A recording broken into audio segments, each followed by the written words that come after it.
All right, hi guys. So this has everything to do with adventuring on the West Coast and hiking the PCT. And I'm going to be talking about NOBOs, northbounders, on the PCT for the most part when I talk about left and rights. But this is about adventuring on the West Coast in any case. All right, so here we go. Do you know what a Dakota Fire is? All right, a Dakota Fire is a underground fire. You dig a hole and you light a fire. However, all fires need air to breathe. In order to become a flame, you need air or else it'll just smolder. So the only difference between a Dakota Fire and a cat hole or any kind of hole in the ground is a Dakota Fire has to have a trench or a tunnel that is an air inlet for the fire to go. So a Dakota Fire generally is always two holes or maybe a deep trench that runs into the fire hole, fire pit, in order to make the smoldering go into flames, break into flames. Three kinds of people like Dakota Fires. Military and hunters use Dakota Fire because a Dakota Fire, since it's underground, you can't see it, and so it increases your camouflage.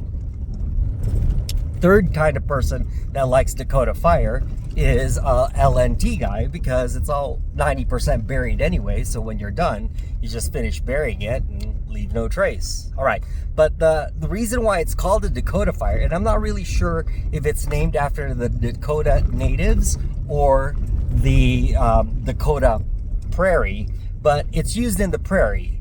The advantage for a Dakota Fire is that it's a more efficient fire because it burns hotter and therefore uses less fuel to burn the same amount of food, to cook. Sorry, I burn food, but it uses less fuel to cook the same amount of food, and so it's a more efficient fire. The hotter fire and the more efficient fire makes it also smokeless, because a smoke is unburnt fuel, and so if you can make it hotter and burn off all of the fuel, then you can make a smokeless fire, again adding to that camouflage effect for hunters and military personnel. That's one of the main reasons why those guys like it. And so it's a more efficient fire.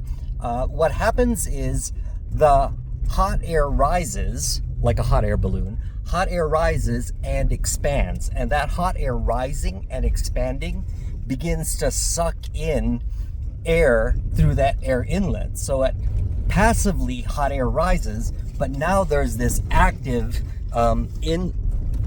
intake of this hot air that's going into the flame itself. So the major difference between a Dakota Fire and a rocket stove has a tall chimney, and the hot air rising in that chimney sucks in cold air from the bottom. However, a Dakota Fire has a long inlet, and the fire coming out of the top of the Dakota Fire sucks in cold air into that inlet and basically begins to stoke itself. So remember when you were first reading about blacksmiths and their fires, they would stoke it with a bellows pump, and they would effectively blow into the fire and make the fire hotter. So that's what the air inlet does to a Dakota Fire. So this fire is hotter, or once it gets going, it actually stokes itself and gets hotter and burns off all the fuel, making it a more efficient burn. However, very much like your camp stove, very not good, very inefficient to warm your hands and feet.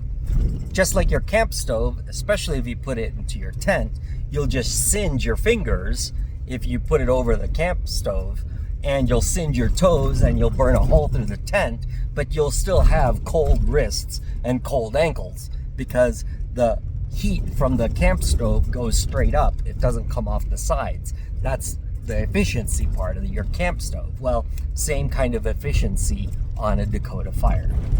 I promise has everything to do with the PCT and adventuring. Okay, second concept.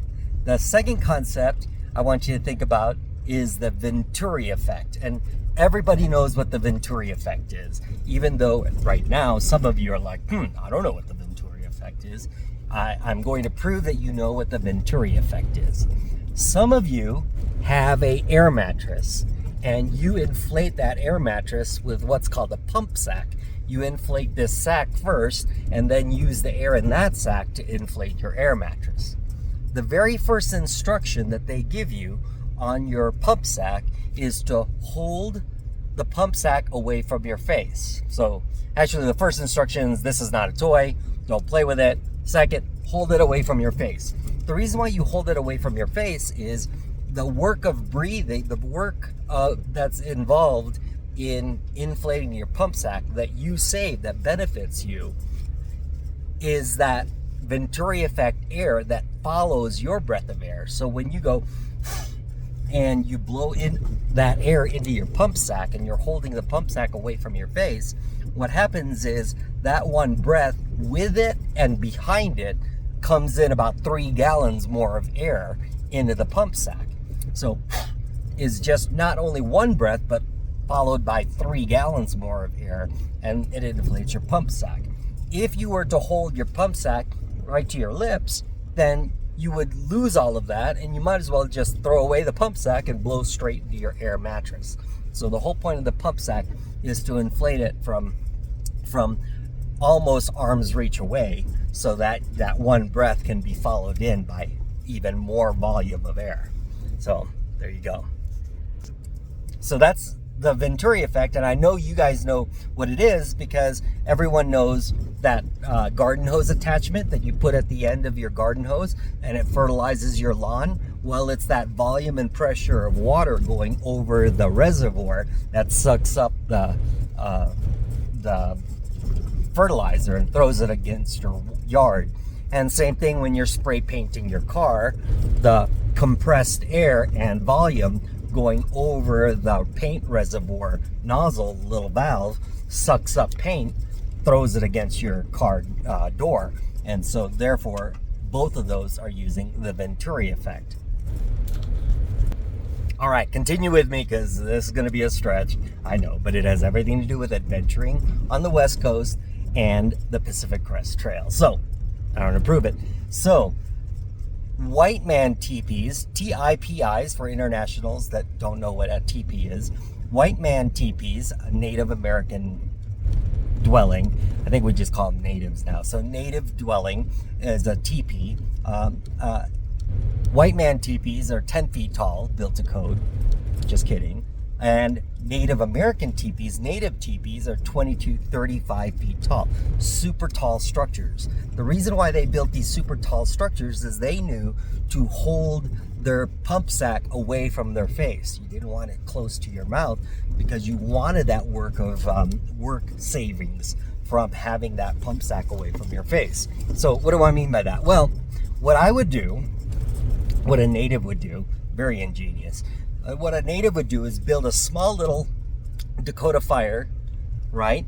And then build a long trench that went to the outside of the teepee, and then they would build a super tall teepee over their Dakota Fire. Dakota Fire is in the middle, small one, and the teepee is over it. So not only, now you lit the Dakota Fire, starts going, hot air rises and expands, goes out the top of the tube, and it starts to stoke itself and get hotter, more hot air rising, more hot air expanding, going out the tube.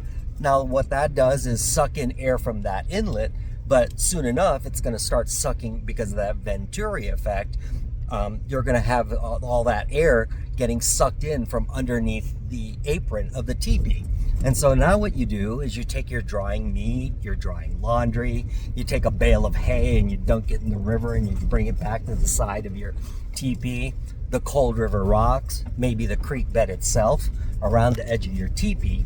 And now all this hot air rising and expanding is now sucking in cold air from the bottom of the teepee through your moisture environment. And now what you have is a swamp cooler or an air conditioning unit. All right. you are creating cold from heat. There you go. Okay, so some of the houses in the Antebellum deep south in Alabama, Mississippi, Georgia, some of those houses, Antebellum houses, have those elongated domes like the state capitol buildings. Those too are swamp coolers. At the bottom of the dome are gas jets, and if you ask the docent, hey, what are those gas jets for, he'll tell you, oh yeah, that's heat. They would light all the gas jets around the base of the dome, open up the turret at the top side of that dome, and all this hot air would rise up and go out the turret, and it would suck in cold, moist air from the bottom floors and the wraparound porch. And so bottom porch, wraparound porch, you'd have plants that you would water in the morning, and they would be wet with dew, and that's where you would have some of your moist environment so that air could get sucked through. As a bonus, you don't put the peach cobbler from the oven on the windowsill. It's a misnomer that you're attracting people outside to come in once you put your blueberry pie on the windowsill, or your apple cinnamon pie on the windowsill. What you're actually doing is, as soon as you put it in the windowsill, it's getting picked up by the air that's getting sucked into the house, and immediately your entire house will start smelling like warm apple pie or peach cobbler or blueberry pie. So anyway, just as a side note, that's all. Both of those are air conditioning units or swamp coolers that are using creating cold by using heat. All right, getting closer, I promise. Where is the tallest point of the contiguous United States, the lower 48? Where's the tallest point of the lower 48? Yeah, Mount Whitney. So Mount Whitney is the tallest point of the United States. Where is the lowest point, not politically, lowest elevation point of the United States? Like 238 feet below sea level. Badwater Basin, which is in Death Valley. So Death Valley and Mount Whitney on the lower 48. So, globally speaking, how far apart is Mount Whitney from Death Valley? About 180 to 120 miles, depending on what animal is flying, who's running what trail. But the Badwater Challenge and crows flying and bees flying, or butterflies. I don't want to be. Anyway, those will create they will go about 80 to 120 miles between Badwater Basin and the top of Mount Whitney. From globally speaking, that's not much of a distance at all. They're just literally right next to each other. Badwater Basin is in the middle, not in the middle. Well, it's close to being in the middle of the Central Valley, the desert, which is most of California's middle ground is the Central Valley. The Central Valley on the northern border is Redding. So Redding all the way down past Campo, south of Campo, is the Central Valley or the desert. So Redding is in line with Old Station longitudinally, and Old Station is north of Chester, and the midpoint is south of Chester. So quite literally, more than half of the PCT is south of the Central Valley, or south of the desert, or within this desert.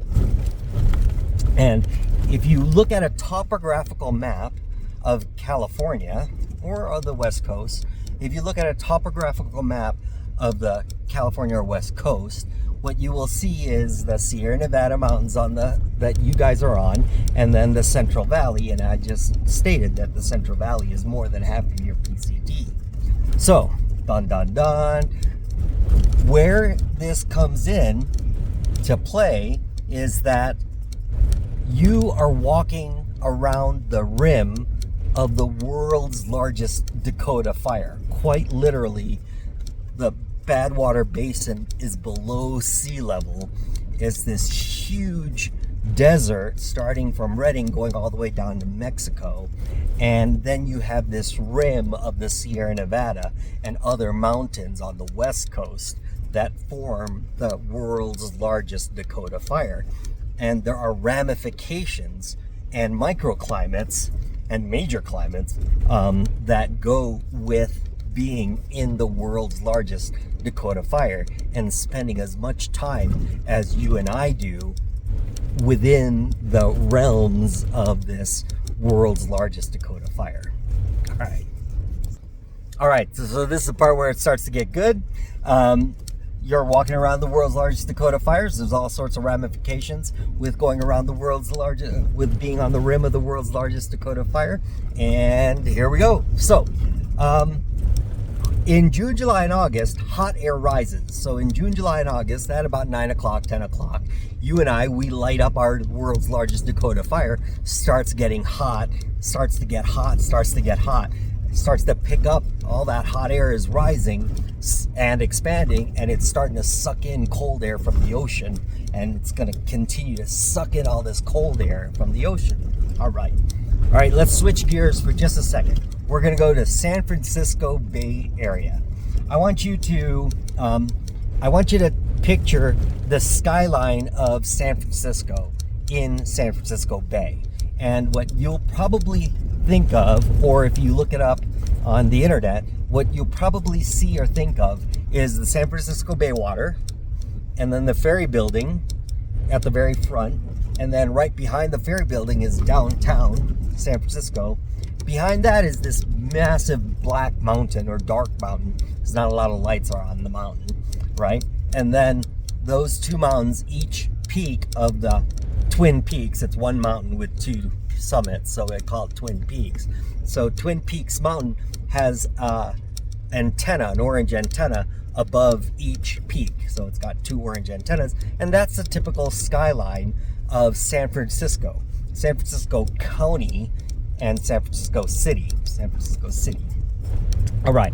On the other side of the Golden Gate Bridge is the North Bay, and on the North Bay side is also a county and a mountain, and that's Marin County, and the mountain is Mount Tamalpais. These two mountains, Twin Peaks and Mount Tam, funnel in cold, moist air coming in whenever we light our Dakota fire in June, July, and August.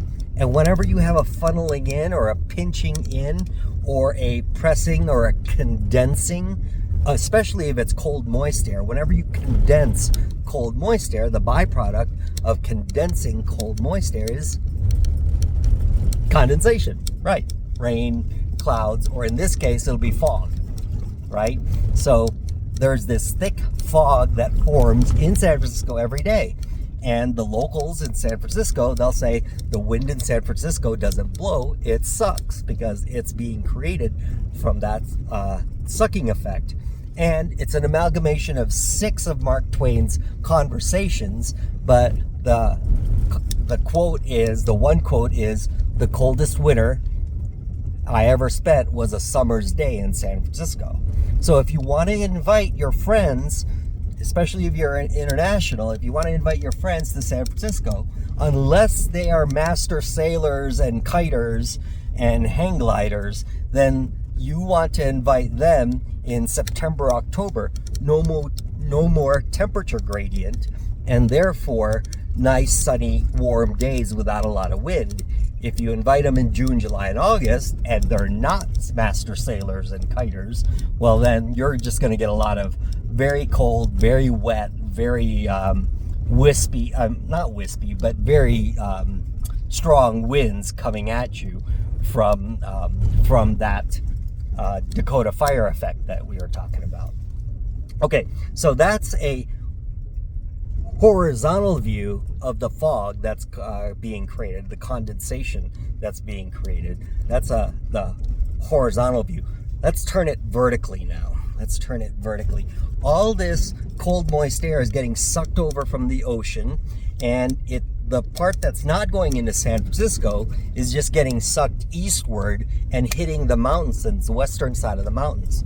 So now all that cold air is hitting the western side of the mountains and is getting deflected up into the atmosphere, and our atmosphere is pressing down. And so now we have the condensation forming above the mountains, and the clouds form over the mountains. And lots of times, or that's called the orographic effect. And there's a couple of ways to use the orographic effect. So it's just not wind that's going over the mountains. It's basically more or less different types of condensation that is forming because of the mountains. So these clouds are being formed over the mountains. And therefore you get more and more clouds and trailing long white clouds towards the afternoon.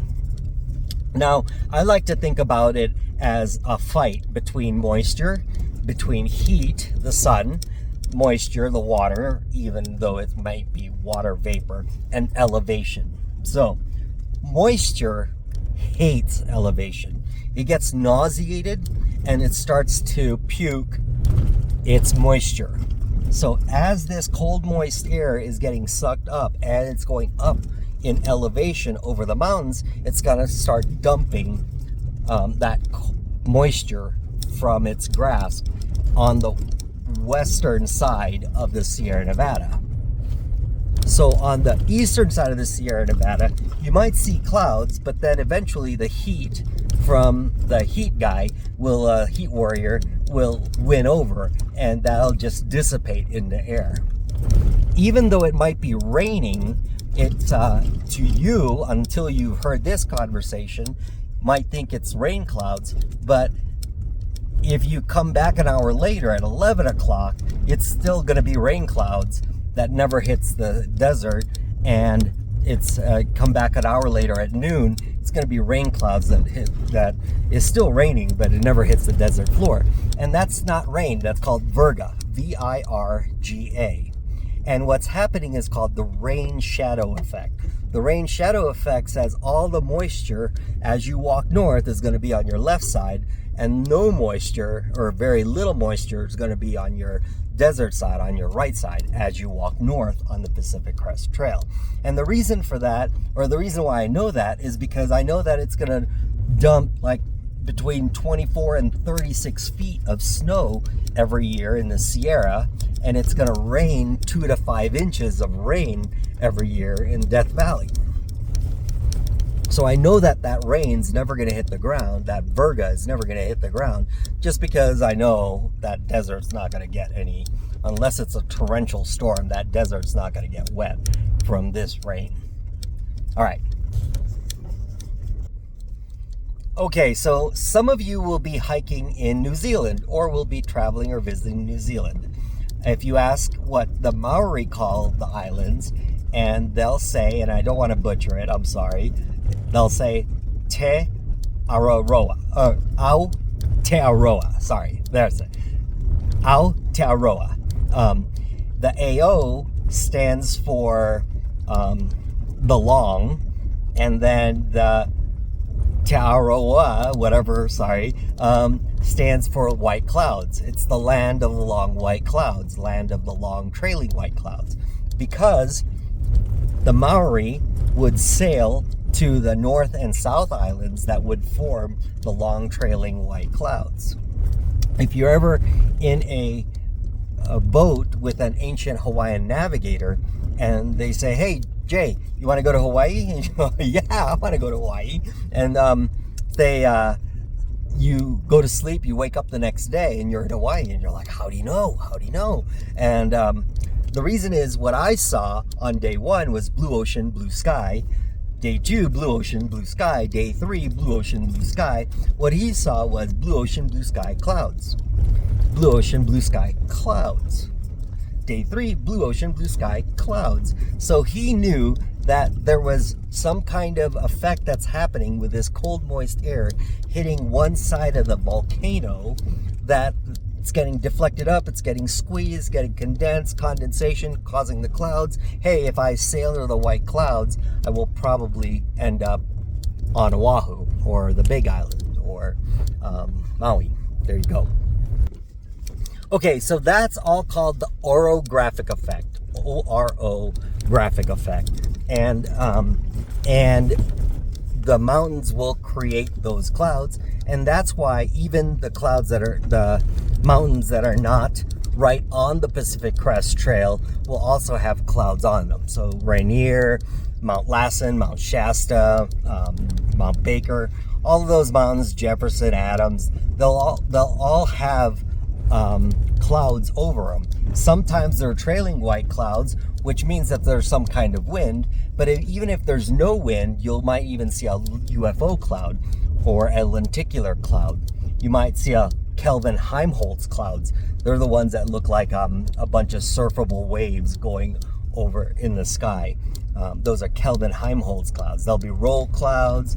There'll be Mammatus clouds. One year on trail days we had Mammatus clouds, and they're called Mammatus clouds because they look like udders coming down. It's just 2 layers of clouds, and one layer is coming down into the colder layer, the warmer layer going down in the colder layer, and it looks like cow udders, and that's why they call it Mammatus clouds. But there's also sort of clouds. So those cloud formations are rare here in the Sierra Nevada, but they are much less rare than anywhere else in the world, because no one else in the world has a Dakota fire as large as we have, right? So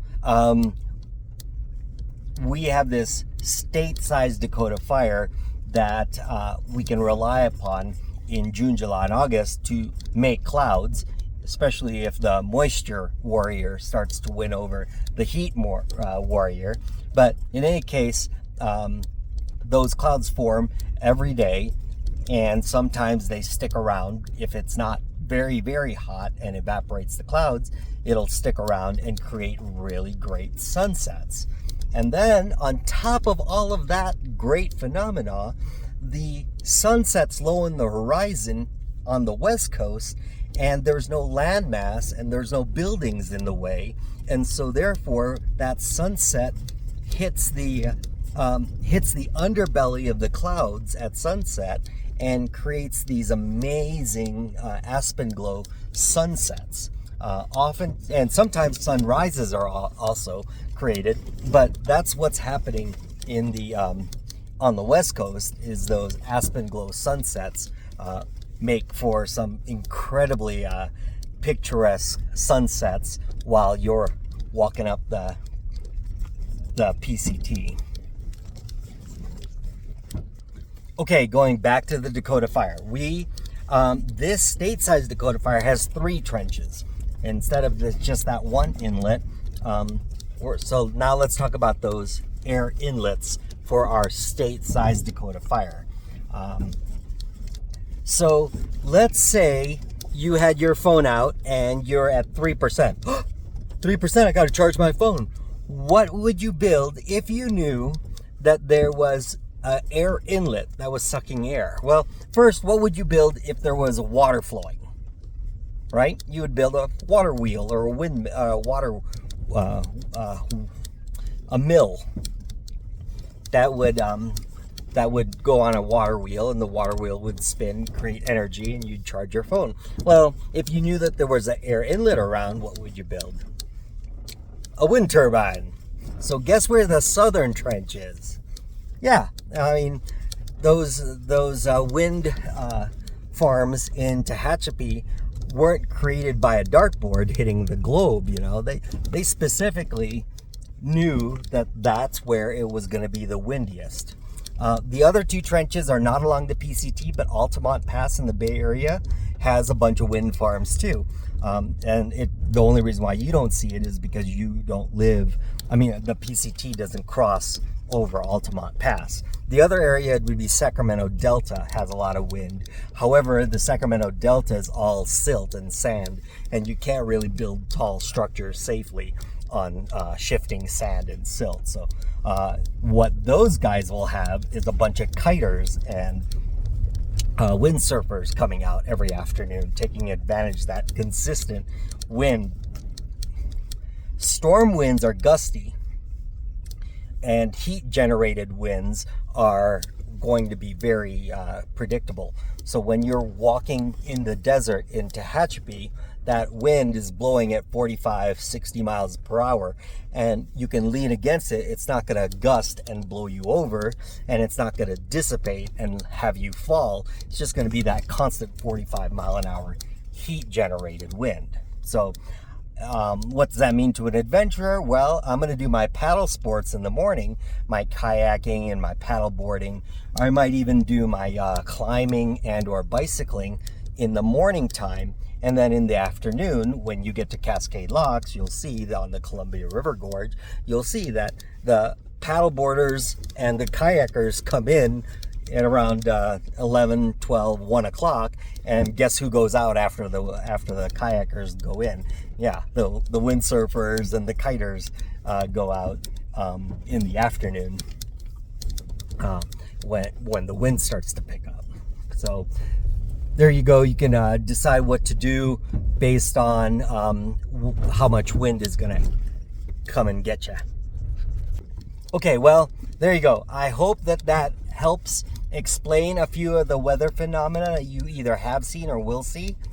And I hope that it makes your adventure a little bit more special. Cheers. And in exchange is I would love information from you guys, because that information was created from the help of a bunch of adventuring and a bunch of adventuring friends, and now I hope that you are one of them and that you too will share your knowledge with me. Cheers. See you.